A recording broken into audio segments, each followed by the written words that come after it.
کیا آپ نے کبھی سوچا ہے کہ جب دو بالکل مختلف دنیاؤں کا ٹکراؤ ہوتا ہے تو کیا نتیجہ نکلتا ہے؟ آج ہم ایک ایسے ہی زبردست فکری اور فلسفیانہ تصادم کا جائزہ لے رہے ہیں۔ ایک طرف خدائی قانون اور شریعت کی نمائندگی کرنے والے ایک مسلم اسکالر ہیں اور دوسری طرف سیکولر عقل اور خالص مادی منطق کے پیروکار ایک ملحد پروفیسر۔ یہ کوئی عام بحث نہیں ہے۔ ہم اخلاقیات، قانون اور کائنات کے وجود کے حوالے سے ان کے درمیان ہونے والے دلائل کا بالکل غیر جانبدارانہ تجزیہ کریں گے۔ تو چلیں شروع کرتے ہیں۔ اچھا، تو آئیے دیکھتے ہیں کہ آج ہم کن 5 اہم فکری آزمائشوں یا سٹریس ٹیسٹ سے گزرنے والے ہیں۔ ہم بات کریں گے علم کے فرق پر، پھر اخلاقی حدود کو پرکھیں گے، اس کے بعد ذاتی اور مطلق اخلاقیات کا ٹکراؤ دیکھیں گے، پھر کائنات کی شروعات پر بات ہوگی، اور آخر میں ہم آزادی کے حقیقی معنی کو سمجھنے کی کوشش کریں گے۔ تو شروعات کرتے ہیں ہمارے پہلے حصے سے، یعنی علم کا فرق۔ یہاں دلچسپ بات یہ ہے کہ یہ بحث نظریات سے نہیں بلکہ اس بات سے شروع ہوتی ہے کہ دونوں فریق ایک دوسرے کے علم کو کیسے دیکھتے ہیں۔ اسکالر کا موقف بڑا واضح ہے۔ وہ بتاتے ہیں کہ ان کے پاس الحاد یا ایتھیزم پر کتابیں موجود ہیں، وہ باقاعدہ اپنے مخالف نظریے کا علمی احترام کرتے ہوئے اسے پڑھتے ہیں۔ لیکن دوسری طرف پروفیسر صاحب خود تسلیم کرتے ہیں کہ انہوں نے شریعت کی کوئی کتاب نہیں پڑھی، مگر پھر بھی وہ شریعت کے احکامات پر حتمی فیصلے صادر کر رہے ہیں۔ یہاں اسکالر بڑا ہی بنیادی سوال اٹھاتے ہیں کہ کیا کسی بھی نظام کے بنیادی متن کو پڑھے بغیر اس پر فتویٰ لگانا منطقی طور پر درست ہے؟ اب ہم چلتے ہیں دوسرے حصے کی طرف، اخلاقی حدود کا امتحان۔ یہاں ایک بڑا گہرا سوال پیدا ہوتا ہے، کوئی بھی ممنوع عمل جسے ہم ٹبو کہتے ہیں وہ آخر غلط کیوں ہوتا ہے؟ ہوتا کچھ یوں ہے کہ پروفیسر اسلام میں ہم جنس پرستی کی ممانعت کو چیلنج کرتے ہیں اور اسے بغیر ثبوت کے قائم کردہ اصول کہتے ہیں۔ اب اسکالر دفاعی پوزیشن لینے کے بجائے ایک سقراطی انداز اپناتے ہوئے سوال کو ہی پلٹ دیتے ہیں۔ وہ پوچھتے ہیں کہ اچھا، تو پھر سیکولر معاشروں میں محرم رشتہ داروں کے درمیان تعلقات کو یعنی انسیسٹ کو کیوں غلط اور ممنوع سمجھا جاتا ہے؟ اس پر پروفیسر کا جواب سنیں۔ وہ کہتے ہیں کہ عام طور پر انسیسٹ سے جینیٹک نقص پیدا ہوتے ہیں۔ تقریباً تمام معاشرہ اسے تجرباتی وجوہات کی بنا پر ممنوع قرار دیتے ہیں کیونکہ معاشرے خود کو برقرار رکھنا چاہتے ہیں۔ یعنی سیکولر اور مادی عقل کسی چیز کو غلط تب مانتی ہے جب اس کے کوئی واضح جسمانی نقصانات ہوں یا وہ معاشرے کی بقا کے لیے خطرہ ہو۔ یہ بات بظاہر خاصی منطقی لگتی ہے نا؟ لیکن اب ذرا رکیں۔ اسکالر یہاں اس تجرباتی منطق کا ایک انتہائی شاندار سٹریس ٹیسٹ کرتے ہیں۔ وہ کہتے ہیں کہ فرض کریں اگر ایک بھائی اور بہن ایک دوسرے سے محبت کرتے ہیں، وہ مانع حمل یا کانٹرسیپشن استعمال کرتے ہیں، کہیں بہت دور چلے جاتے ہیں اور ان کے اس عمل سے کسی دوسرے فرد یا معاشرے پر کوئی اثر نہیں پڑتا، تو پھر کیا؟ یہ بڑا ہی زبردست وار تھا۔ اسکالر نے وہ تمام مادی اور معاشرتی نقصانات بیچ میں سے نکال دیے جن کی بنیاد پر پروفیسر نے اس عمل کو غلط کہا تھا۔ اس پر پروفیسر کا رد عمل حیران کن تھا۔ وہ تسلیم کر لیتے ہیں کہ ان سخت شرائط کے تحت اس عمل کی کوئی حتمی مذمت موجود نہیں ہے۔ وہ کہتے ہیں کہ ہاں، وہ اس کی سفارش تو نہیں کریں گے اور نہ ہی اس پر خوش ہوں گے، لیکن وہ اسے جائز قرار دینے کے لیے عقلی دلائل سننے کے لیے تیار ہیں۔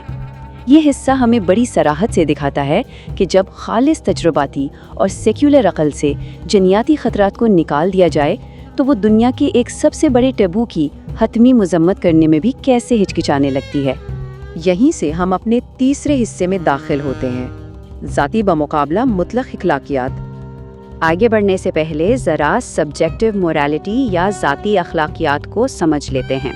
یہ وہ فلسفی ہے جو کہتی ہے کہ اخلاقی اصول کوئی یونیورسل یا آسمانی نہیں ہوتے، یہ انسان کی اپنی عقل پر مبنی، وقتی اور حالات کے لحاظ سے بدلنے والے اصول ہیں، یعنی کوئی ایسی چیز نہیں جسے ہر حال میں ہمیشہ سچ مانا جائے۔ اور یہیں اس بحث کا سب سے بڑا تضاد کھل کر سامنے آتا ہے۔ ایک طرف تو پروفیسر مذہبی عقائد اور خدا کے بارے میں انتہائی سخت، حتمی اور مطلق فیصلے سنا رہے ہیں، جیسے خدا کو نفرت کرنے والا یا ہوموفوبک کہنا، لیکن دوسری طرف اسکالر بڑی خوبصورتی سے اس تضاد کی نشاندہی کرتے ہیں۔ وہ کہتے ہیں کہ بھئی ایک ایسا شخص جس کی اپنی اخلاقیات محض سبجیکٹو یعنی عارضی اور لچکدار ہیں، وہ مذہبی روایات پر اتنے حتمی فیصلے کیسے سنا سکتا ہے؟ یہ تو بالکل وہی بات ہوئی کہ آپ کے پاس ناپنے کا پیمانہ تو ربڑ کا ہے لیکن آپ دعویٰ پتھر کی لکیر کا کر رہے ہیں۔ خیر، اب چلتے ہیں چوتھے حصے کی طرف، کائنات کی شروعات۔ جب بات خدا کے وجود اور صفات پر آتی ہے تو اسکالر ایک انتہائی منطقی استدلال، جسے انڈکٹیو آرگیومنٹ کہتے ہیں، پیش کرتے ہیں۔ اس کے 3 سادہ سے مراحل ہیں۔ پہلا، اس کائنات کی شروعات ہوئی، یعنی یہ ہمیشہ سے موجود نہیں تھی۔ دوسرا، جو چیزیں شروع ہوتی ہیں ان کی کوئی نہ کوئی وجہ یا کاز ضرور ہوتا ہے، بالکل ویسے ہی جیسے الیکٹران سے فوٹون نکلنے کی ایک وجہ ہوتی ہے۔ اور تیسرا مرحلہ، کسی ابتدائی وجہ یا خالق کے بغیر یہ کائنات کبھی وجود میں آ ہی نہیں سکتی تھی۔ یہ فزکس کے عام مشاہدات سے سیدھا ایک خالق کی ضرورت تک کا ایک بہت ہی مضبوط منطقی سفر ہے۔ لیکن پروفیسر اس کاز اینڈ ایفیکٹ کی منطق کو ماننے سے انکار کر دیتے ہیں، اور غور طلب بات یہ ہے کہ وہ فزکس کی ان مثالوں کا براہ راست جواب دینے کے بجائے بات کا رخ ہی موڑ دیتے ہیں۔ وہ اسکالر پر الزام لگاتے ہیں کہ آپ بار بار یہ ظاہر کر رہے ہیں جیسے صرف اسلام ہی اپنے دعویٰ میں انوکھا ہے، یعنی دلیل کا جواب سائنسی یا منطقی ہونے کے بجائے مذہبی انفرادیت کی تنقید پر چلا جاتا ہے۔ اور اب ہم پہنچ گئے ہیں اپنے آخری اور سب سے اہم حصے تک، آزادی کے معنی۔ تو سوال یہ ہے کہ حقیقی آزادی آخر ہے کیا؟ اسکالر کے مطابق اسلام کا پیغام صرف انوکھا نہیں بلکہ آفاقی ہے۔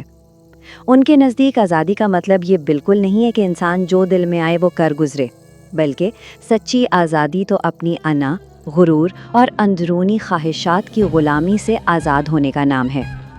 یہ فریم ورک معاشرے کے بدلتے ہوئے دباؤ کے سامنے جھکنے سے انکار کرتا ہے۔ ان کے مطابق صرف ایک سچے خدا کی عبادت ہی انسان کو دنیا کی باقی تمام غلامیوں سے نکال کر حقیقی معنوں میں آزاد کرتی ہے۔ بحث کے بالکل آخر میں ایک اور اخلاقی ٹکراؤ ہوتا ہے۔ پروفیسر صاحب مسلم خواتین کے پردے پر سوال اٹھاتے ہیں کہ بھئی خواتین کو کیوں مکمل ڈھانپا جائے جب مردوں کے لیے ایسا لازمی نہیں ہے۔ اس پر اسکالر کا جو جواب تھا، اس نے اس پوری بحث کو وہیں لا کر کھڑا کر دیا جہاں سے یہ شروع ہوئی تھی۔ اسکالر کہتے ہیں کہ دیکھیں، وہ شخص جو کچھ دیر پہلے ایک بھائی اور بہن کے درمیان تعلقات کو جائز ٹھہرانے کے لیے عقلی دلائل تلاش کر رہا تھا، وہ مسلم خواتین کے لباس پر انگلی اٹھانے اور کوئی بھی اخلاقی فیصلہ سنانے کا حق کھو چکا ہے۔ گویا شروع کا وہ مورل سٹریس ٹیسٹ واپس آ کر ان کے تنقید کرنے کے حق کو ہی چیلنج کر دیتا ہے۔ تو ہم اس پورے جائزے کو ایک بہت ہی گہرے سوال پر چھوڑتے ہیں۔ آپ خود سوچیں، کیا حقیقی آزادی انسان کی اپنی مکمل خود مختاری میں ہے یا پھر کسی اعلیٰ اور مطلق قانون کی پابندی کرنے میں؟ آج ہم نے سیکولر عقل اور خدائی قانون کے درمیان جس زبردست فلسفیانہ تصادم کا جائزہ لیا ہے، اس نے یقیناً ہمارے ذہنوں میں کئی نئے سوالات کو جنم دیا ہے۔ اس پر ضرور غور کیجیے گا اور اپنی فلسفیانہ تلاش کو جاری رکھیں۔ اس دلچسپ جائزے میں ہمارے ساتھ رہنے کا بہت شکریہ۔